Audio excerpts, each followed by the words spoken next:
Di Dan dalam seharusnya juga Bapak Prabowo Subianto harusnya ikut turut serta menelusuri kasus ini, membentuk tim sukses, membentuk tim terkhusus untuk menelusuri kasus ini, karena telah dikaitkan nama Bapak Prabowo Subianto oleh salah seorang anggota DPR. Ditambah hukumannya, satu saja hukumannya ditambah, yaitu demosi dari 3 tahun menjadi 5 tahun. Dilaksanakan oleh salah satu anggota kami, Ibda. Peristiwa yang telah terjadi di Nusa Tenggara Timur yang dalam hal ini telah terjadinya pemecatan di salah satu anggota oknum Polri dalam hal ini karena diduga telah melanggar kode etik Polri di dalamnya. Dan tentu dengan berdasarkan informasi yang beredar bahwa adanya pemecatan ataupun pemecatan tidak dengan hormat oleh pihak Polda NTT yang dilakukan kepada anggotanya bernama Rudy Soe ini. Hal ini bermula teman-teman berdasarkan informasi yang beredar bahwa adanya peristiwa penimbunan bahan bakar minyak jenis solar. Di dalam hal ini menjadi dugaan bahwa adanya peristiwa hal itu, adanya mafia di dalamnya.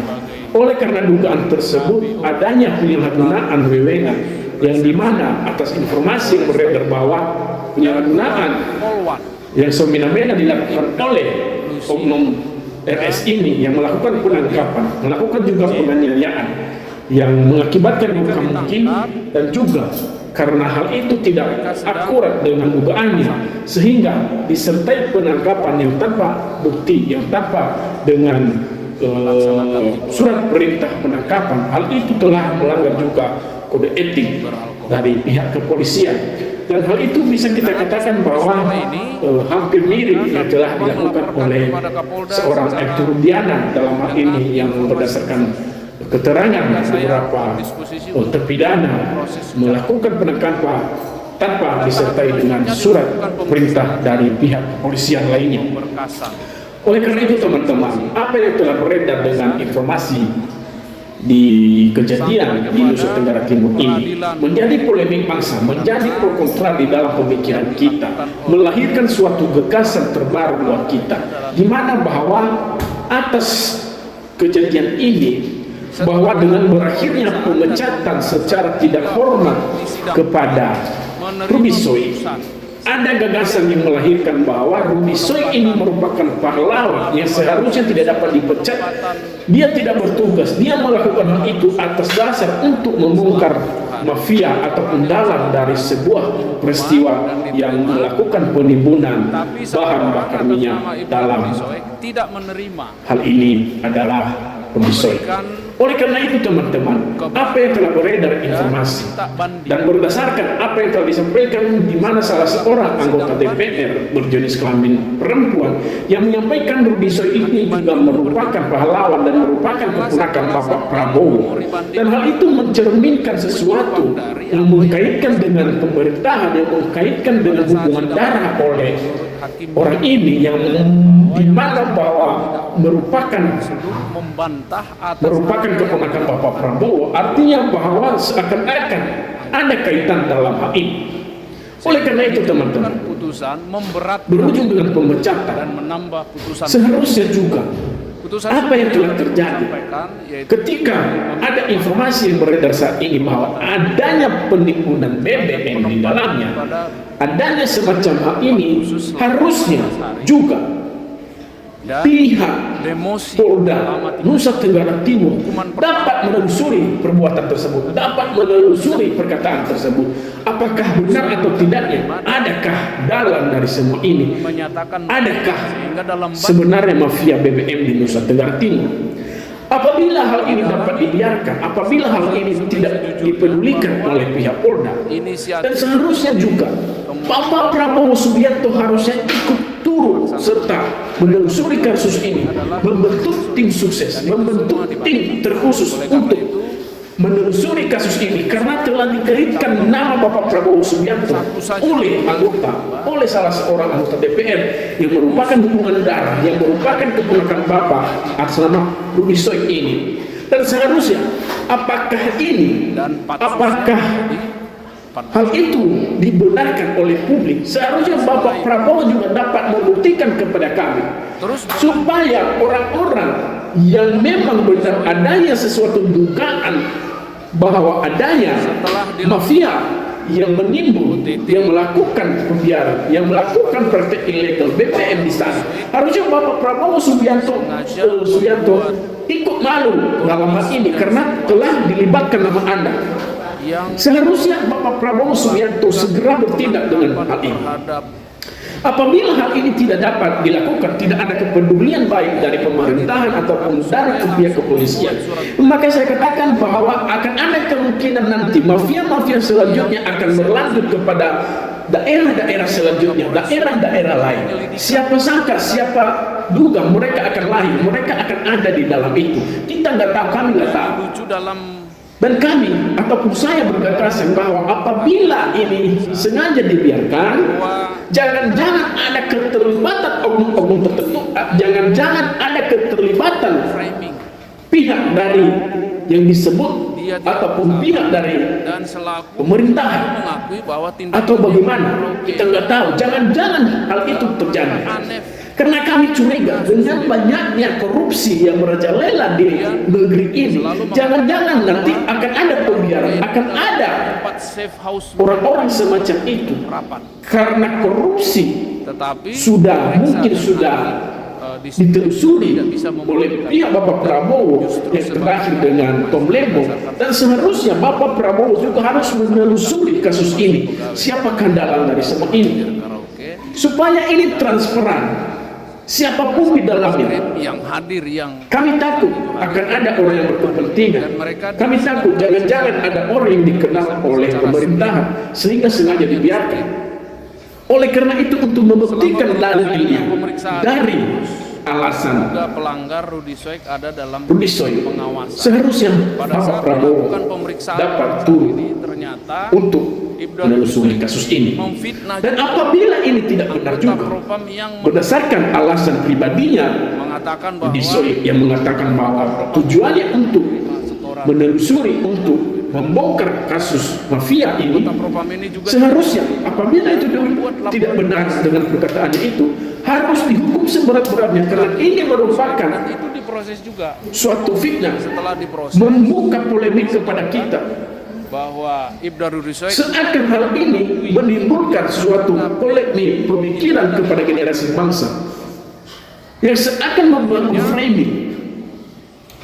Jadi kepada pihak Polda yang berujung pada yang terakhir, di mana Rudy Soik saat ini telah melaporkan beberapa orang, 5 orang yang dikatanya bahwa itu merupakan ujaran kebencian di depan umum kepada Bapak Polda Nusa Tenggara Timur, pihak jajaran kepolisian. Seluruh bangsa Indonesia ini telah dilindungi oleh Undang-Undang Dasar, sebagaimana Undang-Undang Dasar 1945 pasal 28E yang memberikan kebebasan berpendapat di depan umum, termasuk demonstrasi yang terbang ke Jakarta. Oleh karena itu, apakah untuk menyampaikan suatu narasi yang mendesak pemerintahan, yang mendesak pihak kepolisian untuk melakukan suatu tindakan, apakah itu merupakan suatu tindakan ujaran kebencian kepada pihak yang berasa? Tentu hal itu sangat-sangat tidak mungkin. Ini yang sangat disayangkan ketika Rudy Soik melaporkan orang dengan ujaran kebencian, sedangkan yang mereka lakukan itu adalah suatu gerakan, suatu opini publik, suatu gagasan di publik supaya dapat ditelusuri, supaya dapat membongkar sebenarnya perbuatan Anda, dan terbukti Anda telah dipecat. Yang sangat saya kecewa di situ adalah karena Anda melaporkan orang yang melakukan demonstrasi. Apabila ini dapat dibiarkan ataupun dapat diterima dalam proses nanti selanjutnya, saya rasa bahwa hukum di Indonesia ini sudah tidak benar lagi ya. Keadilan di negeri ini, prinsip Undang-Undang Dasar lagi sudah tidak lagi merata. Bagaimana mungkin seseorang yang melakukan suatu narasi dengan demonstrasinya lalu dipenjara. Ketika mungkin dalam demonstrasinya itu ada sesuatu perkataan kotor ataupun ada sesuatu penghinaan, pelemparan ataupun tindak pidana, baru akan dilaporkan. Karena saya melihat bahwa itu bukan ujaran kebencian, karena itu kebenaran yang telah terjadi. Dan itulah oleh karena itu kepada jajaran nanti yang memeriksa perkara ini atas laporan hal tersebut, apabila laporan ini dapat diterima, saya rasa bahwa keadilan di negeri ini tidak semestinya, dan juga prinsip undang-undang dasar ini berarti tidak menjamin hak konstitusional negeri ataupun hak konstitusional kita seluruh bangsa Indonesia. Kami khawatir sebagai mahasiswa nanti kalau ada gerakan mahasiswa yang melakukan demonstrasi selanjutnya untuk pembenaran negara, akan ini dilakukan pelaporan seperti yang dilakukan oleh Yasoi. Oleh karena itu, apa yang seharusnya dilakukan oleh pemerintah supaya mencegah, supaya dapat mencegah pelaporan ini, dan itu khusus pelaporan. Kembali saya ulas ke belakang bahwa tolong juga supaya ini adil, ini seimbang. Apa yang telah digagaskan Rudi Hutasoi yang mengatakan adanya kelompok mafia penimbunan bahan bakar minyak jenis solar di Nusa Tenggara Timur harus juga segera ditelusuri dong. Iya, ini harus biar seimbang. Jangan hanya berfokus pada pemecatan, wahai engkau Bapak Kapolda NTT juga. Anda itu harus adil juga. Ada artinya bahwa pihak Polda harus juga berkewajiban menelusuri suatu perkataan dia untuk membuktikan ke publik benar tidaknya. Andai pun itu tidak benar, tetapi pekerjaan yang harus dilakukan oleh pihak Polda untuk menelusuri kebenaran itu, supaya tidak membangun ataupun supaya tidak melahirkan framing baru, supaya ambigu-ambigu yang dilahirkan oleh orang-orang yang tidak bertanggung jawab nanti dalam pengamatan tidak melebarluaskan dalam perjalanan tugas. Oleh karena itu kepada pihak Polda NTT sampaikan Bapak Ibu, lakukan juga, jangan hanya fokus pada pemecatan, biar seimbang.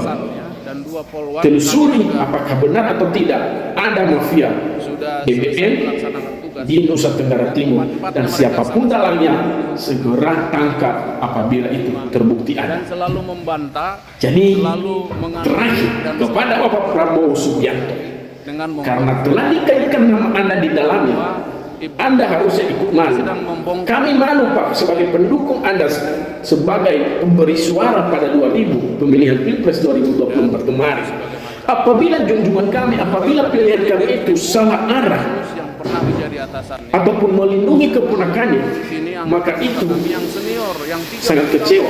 Tetapi andai kata juga karena telah dikaitkan nama Bapak Prabowo Subianto harus berkewajiban menelusuri seluruh perkataan dari keponakan Anda ataupun perkataan dari salah seorang anggota DPR itu, supaya ini semuanya transparan, supaya dapat menelusuri siapakah dalang dari maksud adanya dugaan mafia penyelundupan ataupun penimbunan bahan bakar minyak jenis solar di sini.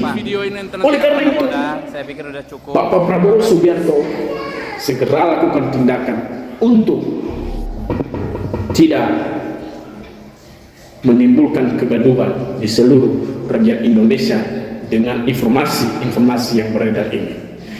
Itu aja yang perlu saya sampaikan. Semoga kita di Republik Indonesia ini aman dan tentram, dan juga terlindungi sebagai prinsip undang-undang dasar itu, adanya jaminan konstitusional kita di dalam undang-undang dasar tersebut, sehingga tidak ada orang nanti yang mendiskriminasi hak asasi kita apapun itu dalilnya.